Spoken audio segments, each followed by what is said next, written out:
Fala galera, tudo bem com vocês? Espero que sim, aqui é o professor Alisson. E hoje nós vamos falar sobre um tema muito bacana que foi pedido por dois amigos aí do nosso canal, que é sobre a marcação com o jogador expulso no Fut 7, ou seja, um 7 contra 6. Ué Alisson, mas 7 contra 6 por quê? Sendo que só tem 5 marcadores. Mas aqui a gente inclui o goleiro também, então são 6 marcadores porque o goleiro participa da marcação.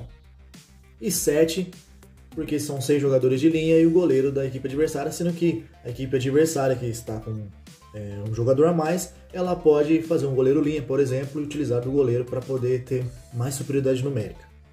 Desde já quero pedir desculpa para vocês aí pela minha pranchetinha, ela é de futebol, né? Eu não tenho a de Fut 7 ainda, mas acredito que essa prancheta não vai atrapalhar muito a explicação aqui sobre o nosso tema, certo? Então é isso, roda a vinheta e bora pro vídeo!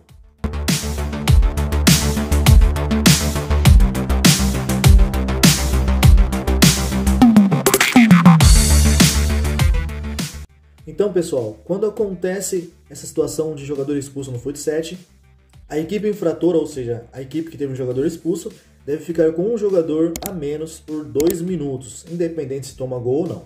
E o primeiro ponto que a gente tem que prestar atenção é com relação a 2 fatores. Primeiro, o resultado da partida no momento e o tempo de jogo que resta. A partir desses 2 fatores vamos ter objetivos diferentes. Por exemplo, na primeira opção, caso o resultado esteja a favor, a gente tem que optar geralmente por jogadores que são melhores na marcação, já que a gente não tem tanta necessidade do contra-ataque. Já a segunda opção, no caso da gente estar com o resultado contra, seria interessante a gente optar por jogadores mais rápidos, leves e agressíveis na marcação pressão, já que provavelmente a equipe que está ganhando ela vai tentar usar o máximo do espaço do jogo para conseguir manter a posse de bola e evitar com que eles sofram situações de sofrer o gol. Então vamos imaginar que nós precisamos manter o placar. Nós estamos ganhando o jogo e tivemos um jogador expulso. E assim, eu vou apresentar para vocês 8 pontos importantes que vai ajudar a gente nessa marcação com o jogador expulso. A primeira situação é marcar sempre atrás da linha da bola. Então, como vocês podem observar aqui na nossa prancheta, a bola está no centro do jogo e todos os nossos jogadores estão atrás da linha da bola, certo? Isso nos permite ter mais compactação, mais organização e proteger a nossa meta. Segundo, utilizar uma referência dentro do jogo para delimitar até a partir da onde nossa defesa vai começar a marcar. Então aqui vocês podem observar, depois do círculo central, que aqui nesse final do círculo central é como se fosse a marquinha do shootout que acontece no Fut 7. Dependendo do tamanho do campo, essa marcação ela pode se iniciar um pouco mais para baixo, ou seja, uns 2 metros aqui da linha do shootout. Dependendo se o campo for muito grande, 5 metros, isso vai depender muito do tamanho do campo. Terceiro ponto, buscar igualdade numérica no setor da bola e assim nós vamos precisar muito do goleiro para buscar essa igualdade numérica, possíveis coberturas. O que significa isso? Significa que se a bola cai, por exemplo, do lado direito do ataque adversário, nós precisamos nos ajustar, criando superioridade numérica, principalmente entre esses 3 jogadores que estão mais próximos da bola. Então, nesse caso, o jogador número 10, ele vai fechar o chute, ficando entre a bola e o gol. Esse jogador número 9, ele vai ficar responsável por esse jogador número 4, ou se eles fizerem uma troca, o jogador que estiver nessa posição centralizada. E esse jogador número 5, ele vai descer para marcar esse jogador número 7. Então aqui nós temos uma igualdade de 3 para 3 no setor da bola. O grande detalhe aqui seria o jogador 10 fechar realmente o chute, impedindo que ocorra essa finalização de longe, que pode acontecer muito, principalmente se o jogador número 8 tiver muita qualidade de finalização de longa distância. E também fechar o passe do pé que ele utiliza geralmente para fazer as ações no jogo. Suponhamos que ele seja canhoto, vou fechar um pouquinho mais o meio. Se ele for destro, vou tentar fechar um pouquinho, mas não exageradamente a ala. O ideal nesses casos é a gente se preocupar com outro ponto: induzir o portador da bola para a ala, onde geralmente ele vai ter menos espaço e assim a gente vai conseguir colocar o ponto anterior em ação, que é ter igualdade numérica. Então nesse caso, o jogador número 10 ele vai tentar fechar o meio para induzir esse jogador número 8 a levar para o fundo. E assim ele vai acompanhando, esse jogador vai ajudando um pouquinho para fechar o bate, o chute ao gol, mas também se preocupando com esse jogador número 7. Com isso, esse jogador provavelmente ou ele vai arriscar, ou ele vai perder a posse de bola, ou ele vai tentar virar o jogo e tentar voltar a bola no jogador número 4 lá para a construção do jogo. Caso esse jogador consiga virar a bola, o time trabalhar a bola rapidamente e conseguir virar o jogo do outro lado, a gente precisa fazer alguns processos de giro defensivo. Nesse caso, por exemplo, o jogador número 9, ele vai aproximar, fazendo os mesmos processos do outro lado, né? Tentando fechar o meio, se preocupando em fechar o chute também, impedir o chute. Aí nós vamos ter um pouquinho de compactação, né? O jogador número 4 vai se preocupar mais com esse jogador número 10. O jogador número 5 ele vai abandonar, mas vai se preocupar mais com o jogador número 9. Esse jogador número 9 que está aqui, ele vai tentar impedir que esse passe passe no jogador número 8. E esse jogador também vai fazer aqui fechamento para o meio, para tentar impedir que essa bola, se entrar no pivô, ele consiga ter mais tempo para tomar decisões. Evitar o passe entre linhas. O que seria um passe entre linhas? O passe entre linhas, ele acontece quando a bola entra e passa no meio de dois defensores da equipe que está marcando. Por exemplo, se esse jogador número 9 estiver muito aberto aqui, se preocupando com o jogador número 4, e essa bola passa diretamente para o jogador número 8, isso é um passe entre linhas, porque passou entre esses dois marcadores. Da mesma forma, se esse jogador número 4 deveria estar aqui.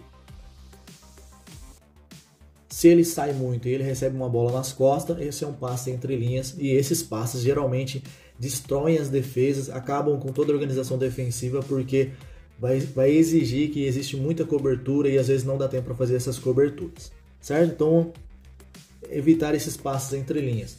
Pode acontecer desse jogador realizar um passe longo, passe alto lá no jogador número 8 do outro lado? Vamos fazer isso para a gente ver. E aí nesse caso a gente vai ter que ter as organizações de giro defensivo. Então o jogador número 10, se houver tempo, ele vai sair, senão vai ser o jogador número 5. Eles vão se trocar. Mas vamos supor que deu certo, o jogador número 10 saiu, o jogador número 5 já vai se preocupar aqui. Esse jogador número 4 ele vai grudar aqui no jogador número 9. O número 9 do nosso time, ele vai aqui ó, acompanhando, fechando a linha de passe na outra ala. E o jogador número 9 ele vai fechar também aqui para compactar e tentar fazer uma marcação caso essa bola entre no pivô. Se a bola entrar no pivô, que pode acontecer, o pivô ele vai ter duas opções: girar e bater pro gol ou distribuir a jogada. Neste caso, o jogador número 9 vai pressionar ele, certo? O jogador número 5 ele vai abandonar o jogador dele, mas numa condição de fechar a linha de passe, para que esse jogador ele não consiga passar a bola aqui no jogador número 7. Se passar, o goleiro vai fazer a cobertura. Mas o objetivo é fechar, e todo mundo tenta fechar aqui, ó, fazer um caixão, muito conhecido como caixão, para evitar que essa bola saia daqui. E assim, provavelmente, a gente vai conseguir recuperar a posse de bola.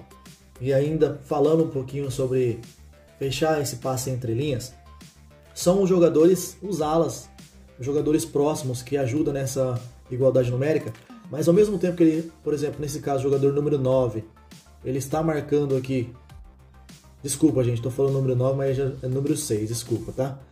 O jogador número 6 está marcando o número 11, ele tem que se preocupar em fechar a linha de passe nesse jogador número 10 que está no fundo, certo? Geralmente o jogador vai abrir aqui, mas ele tem que ficar nessa situação para impedir. Se esse passe passar alto aqui, é um passe lento, dá tempo da defesa se reorganizar, certo? Assim como esse jogador número 10, olha, ele está marcando o jogador número 8, mas da mesma forma ele está tentando fechar o passe para que chegar nesse jogador número 7. Então tá ideal.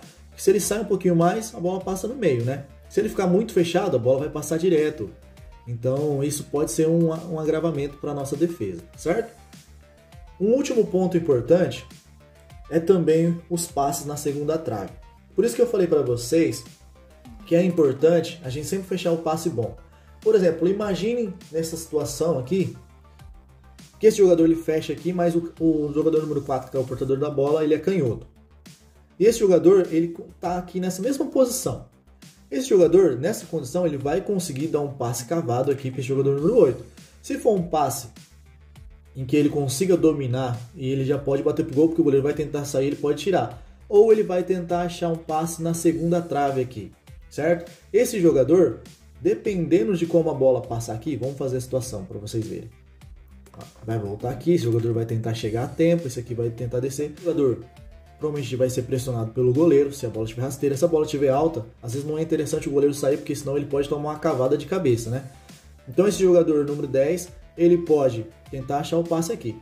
E acontece muitas vezes confusão, uma dúvida de marcação entre o goleiro e a defesa. O goleiro acha que a defesa vai tirar e a defesa acha que o goleiro vai pegar. Então eles deixam esse jogador livre.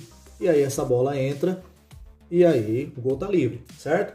Então são fatores importantes aí que fazem a diferença nessa marcação com jogador a menos, 7 contra 6.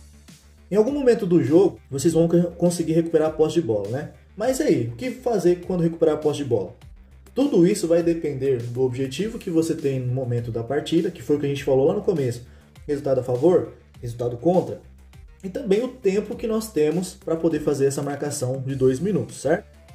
Então é isso, pessoal. No próximo vídeo nós vamos dar continuidade nesse tema, mais especificamente falando sobre o contra-ataque com o jogador a menos. Espero que você tenha gostado. Peço também que você se inscreva no canal, curta esse vídeo aí que ajuda bastante a gente. Muito obrigado, tamo junto e valeu!